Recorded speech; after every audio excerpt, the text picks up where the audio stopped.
My former best friend Rachel is the worst human being alive. I hope she dies a slow and painful death. Because I had a huge crush on my neighbor Scotty, and I was too shy to approach him. So I asked my friend Rachel, "Can you find out if he likes me?" "Sure, anything for a friend." She walked over to Scotty and talked to him for 20 minutes. Why did it take so long? "Oh my God, you are finally back!"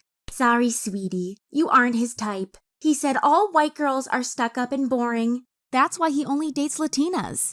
I was devastated. I knew Scotty and I were meant for each other. So the next week I told Rachel to ask him again, but this time I had spy gear to listen in on them. "Hey Scotty, did you enjoy last night?" "Oh, you bet. I didn't know you were such a naughty girl." "Well, I enjoyed it too. Any plans for this weekend?" Wow, I couldn't believe it. And when Rachel came back, she lied right to my face. "He said he doesn't want to offend you, but you are just not his type. To be honest, I suspect he might be more into boys." My ears were burning with rage, but I didn't call her out on her BS. Instead, I tried a different strategy and approached Scotty myself. I said, "My life is so unfair. I told my friend I have a crush on you, but then she stole you away from me." "You mean Rachel?" "Yes, she said you think I'm ugly." "What? Actually, I've had a crush on you for years." Oh my God! Scotty liked me, and then he even asked me out on a date. I immediately went to Rachel to rub it in her face. "I know you hit on Scotty, you piece of trash." "Oh honey, he's out of your league, get over it." "Oh yeah? Then why did he ask me out on a romantic dinner?" I made sure I looked as hot as I could for our date. I wanted to make Scotty my boyfriend. But then I asked him, "Are you still seeing Rachel?" "Yes, I do. She invites herself over to my house most days." I realized I had to act quick, so I told him, "I'm tired. Can we go watch a movie in your bed?" "Sure." But then I met his mother. "Who are you?" "Oh, just a friend of your son." "What? Scotty, what happened to that beautiful Jewish girl, Rachel?" I liked her more. "Mom, just stay out of my dating life." But shortly after, Rachel arrived. "Hey, Scotty, I've missed you so much. Come give me a hug." Back off, Rachel. Just because his mom likes you doesn't mean he does. Stop crying. And Scotty, did you know she got an STD by a drunk guy at a party? Stop spreading lies, you dirty piece of trash. We were in a full catfight when I pushed Rachel into the TV and it crashed to the floor. Mrs. Scott saw everything and screamed at me, "Get out! My son deserves better than you!" I was devastated but didn't give up. I took my spy gear, pointed it at Scotty's air conditioner, and through it I could hear everything. Rachel said, "She's not your girlfriend. You are free to do whatever you want." "I know, but I think I love her." "Oh, forget about her. I'm hotter anyway, and tonight I want to spoil you." Then I heard kissing sounds and it broke my heart. The next day I asked Scotty if he wanted to become my boyfriend. He responded, "Yes, of course. But my mom will keep inviting Rachel to my house and I can't resist her. She's too hot." So I became his official girlfriend while he kept Rachel as his side chick.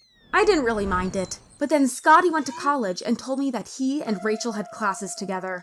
Apparently, she was getting an engineering degree just like him, but I knew it wasn't a coincidence. She was still trying to steal him away from me. I got so jealous that I enrolled in the same college, even though now I had to study engineering too. It was so complicated that my classmate Valentine had to help me out. Thanks, Valentine. I don't know what I'd do without you. "It's my pleasure." Oh, okay. It was easy to justify messing around with Valentine because Scotty had done the same with Rachel. But 1 week later, Scotty said, "Today is our 3rd anniversary, and I love you so much. Let's move in together." But it was too late. I responded, "I'm sorry. I like you, but I'm in love with another guy." "What? You've been seeing someone else?" "Oh, you're the one to talk. Rachel has been your side chick all along." "That's not true. I haven't touched her in 2 years." "Well, now you are single, so nothing's stopping you." I headed directly to Valentine and asked, "Do you want to be my boyfriend?" Wow, you are very straightforward, but sure, why not? We were the perfect couple. But my ex Scotty was still mad at me, so to get revenge, he told Valentine that I had cheated on him. It was brutal. Valentine confronted me the same day and said, "So you were in a relationship with this guy Scotty and dating me on the side? You betrayed him with me?"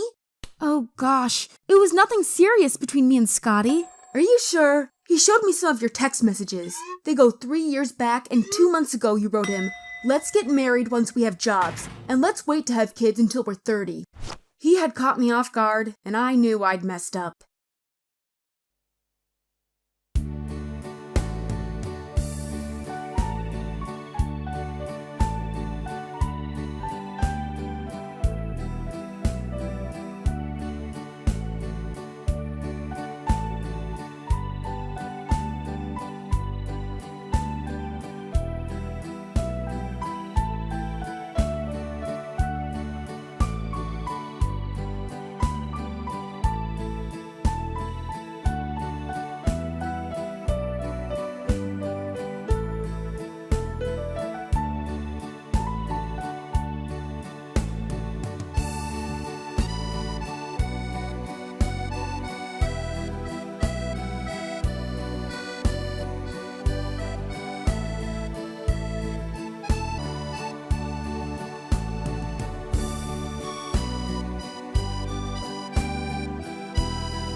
At age 16, I had my first boyfriend, Luke.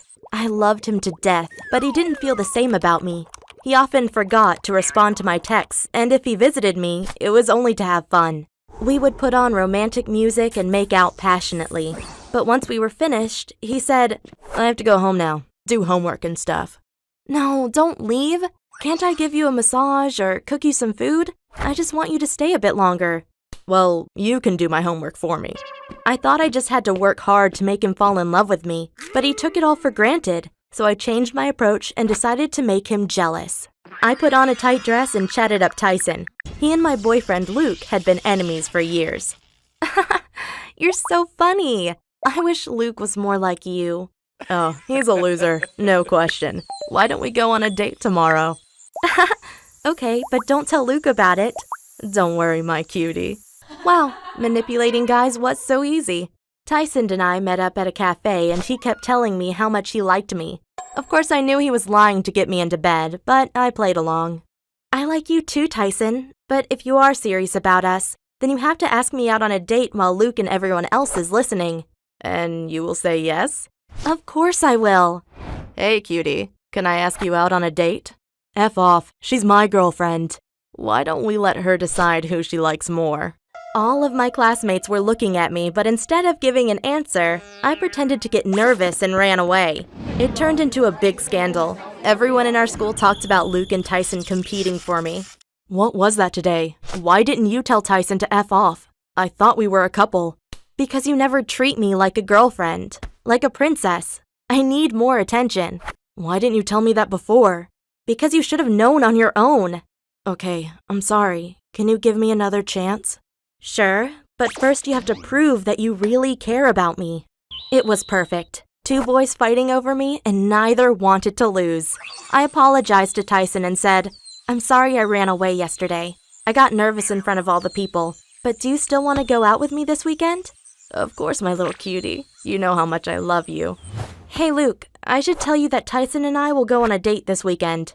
"What? Don't do that. He's tricking you. He only pretends to love you so he can steal you away and embarrass me." "If you were a better boyfriend, you wouldn't have to worry about some other guy stealing me away from you."